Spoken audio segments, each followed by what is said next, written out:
Hello, congratulations on the purchase of your Salem Cruise Light. My name is Russ. I'm going to do an orientation video with you today. Starting in the front with your tongue jack. You have electric tongue jack here.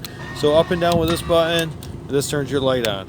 If this were to fail for any reason, just remove this cap right here and you can manually crank this up or down. You do have two 20-pound propane tanks. So whichever tank you want to use, just open the valve up. Battery's right there. You do have room for a second battery if you want.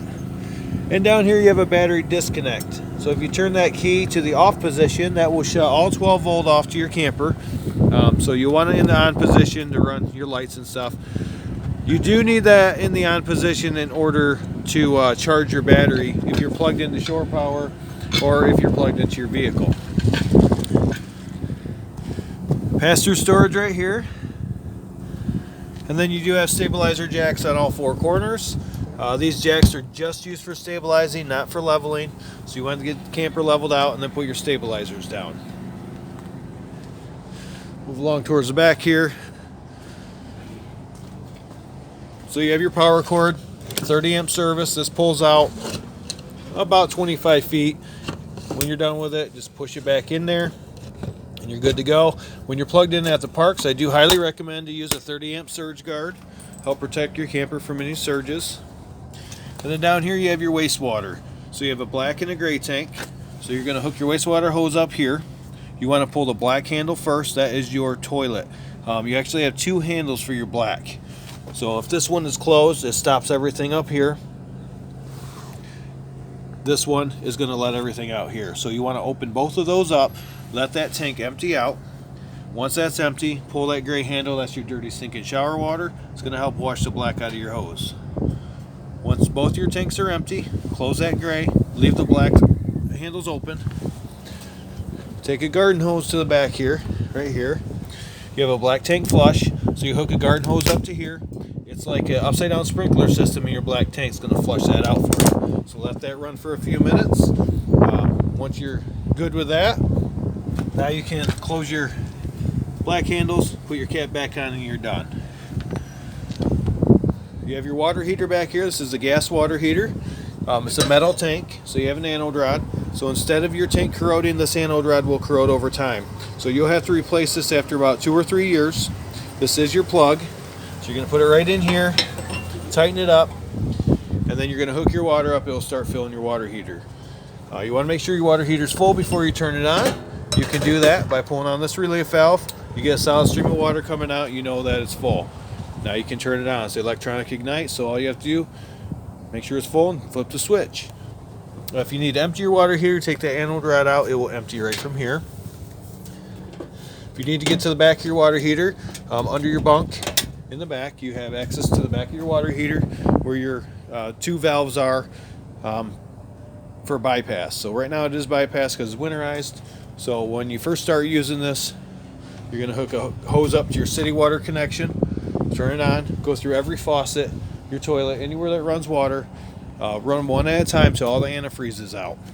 Once all the antifreeze is out, put that anode rod in, go to the access panel inside your bunkhouse, turn those two valves on the back of your water heater. You'll hear your water heater start to fill up. Just make sure it's full and then turn it on. You can store your wastewater hose right in your bumper. You do have inputs for cable or satellite right here.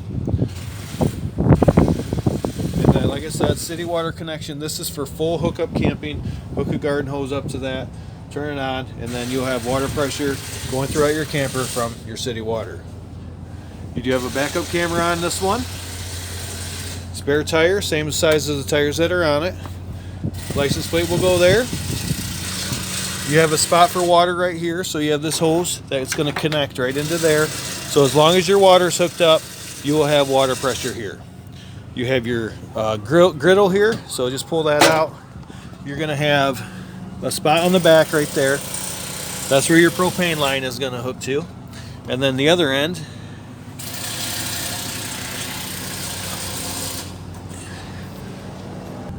is going to hook right down here. So there's your quick connect gas line. Hook that griddle up. You can use that. You do have a fridge out here. This is electric only, so you do need to be plugged in for this to work.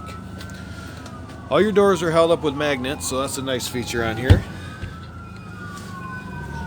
Couple outlets here. You have low point drains, that's hot and cold. So that's the lowest point in your water system. If you want to drain the water out of your lines, just open those valves. Electric awning. You have outdoor speakers. This is your furnace vent right here. It does get very hot, try not to block that. This is the vent over your stove, so make sure this flap is open right here so it can vent outside. If you're not using that vent over your stove, then just close that up. If you're rustic camping, you're going to fill your freshwater tank right here, and then you'll use your water pump to get that water pressure. If you need to empty your freshwater tank, just pull that white handle right there, and that will empty it out. You do have solid steps on here. One important thing, you want to make sure your door is all the way open before you move those steps up or down, because this right here will catch in your screen door and damage it. These just lift into place, snap into the door frame. You need to adjust the legs. There's pins right here.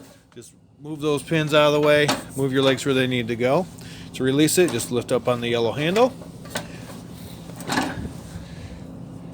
And then close your door slow the first time, just making sure there's a gap right here so your door doesn't hit your steps. The other side of your pass-through storage. And then you are solar ready. So if you have a portable solar panel, plug it in there and it will trickle charge your battery. And it looks like that's everything on the outside, so we'll head inside next. So just inside your door is your control panel here. It shows your battery, fresh, black, and gray. So just push on here. Shows how full your battery is, your tank levels. So as your tanks fill, these lights will light up. Right here's for that water pump. So if you use that freshwater tank, just turn the water pump on. And then this is for your water heater. So once your water heater's full, flip that switch. Make sure your propane's turned on, and it will light up automatically for you. And then you have light switches. So you have indoor light, and then this is for your awning light. This one right here, this is for your awning. So push up to go out, down to bring it back in.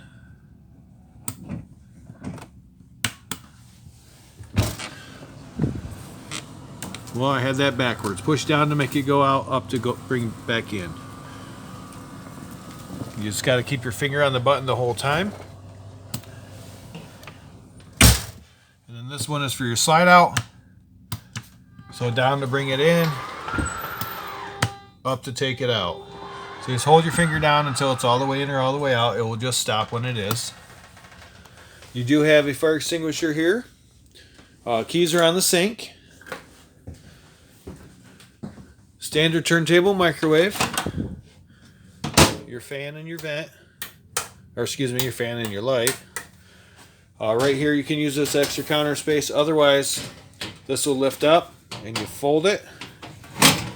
And now you have a backsplash. You can light your stove top. To light your stove, put it on light.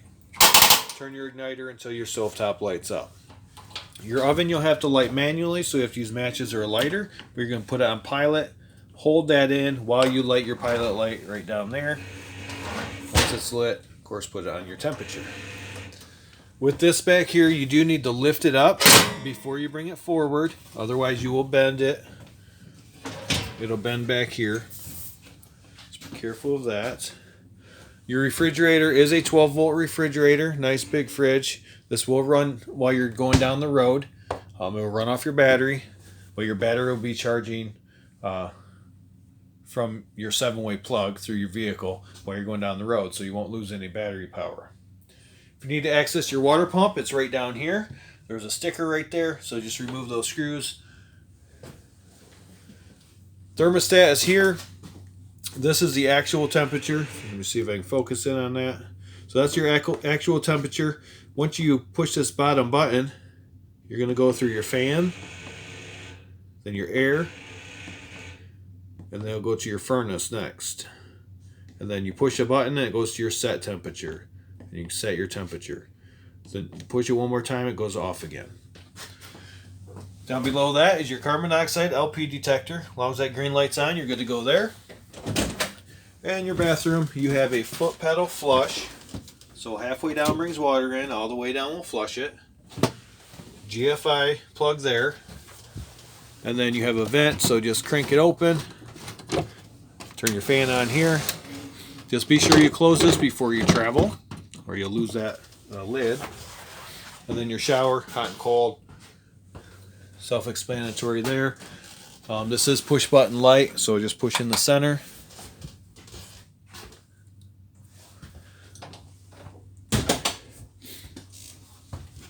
We got your bunk area. Push button lights again, USB charging port. All the vents you see along the floor are for your furnace. Any vents you see in the ceiling are for your air conditioner. Nice big closet in here. You also have your fuses and breakers in here. So regular car style fuses. If a fuse goes out, an LED light will light up next to the bad one. And then everything is labeled though.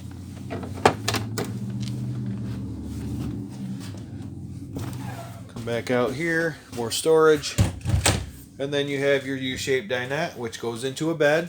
You just pop this tabletop off of the legs. It just pops off. You can move the legs out of the way, and then put the tabletop down on the ledges here, and then fill the void in with your cushions.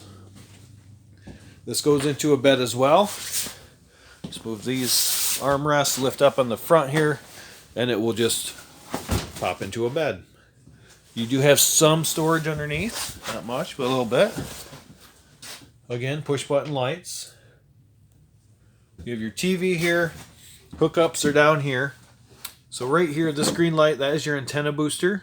You need to have that on if you want your antenna to work. If you're connected with cable or satellite, turn that off. You have a digital antenna on the roof. Does not crank up or down, just kind of stationary. You have some remotes here, TV, stereo, fireplace. So your fireplace down here, there's also buttons to run it here. This is electric only. I'm not plugged in, so I can't turn it on, but you do have the power button. You can change your flames. You have a timer, and you have a temperature setting. And you can change Celsius to Fahrenheit if you want. But it does give off some good heat. Nice space heater. And then your stereo. This is Bluetooth indoor and outdoor speakers. But I just gotta say, hey, so zone 1 is inside. Right here's zone 1. Just hold it down. Turns it on and off. Zone 2, same thing. Turn it on and off. So zone 2 is outside. Zone 1 is inside. And then the Bluetooth right here. And then this is a mute button. Otherwise, if you hold it down, it will turn it off. Light switch here. This is for your lights that go over top of your slide.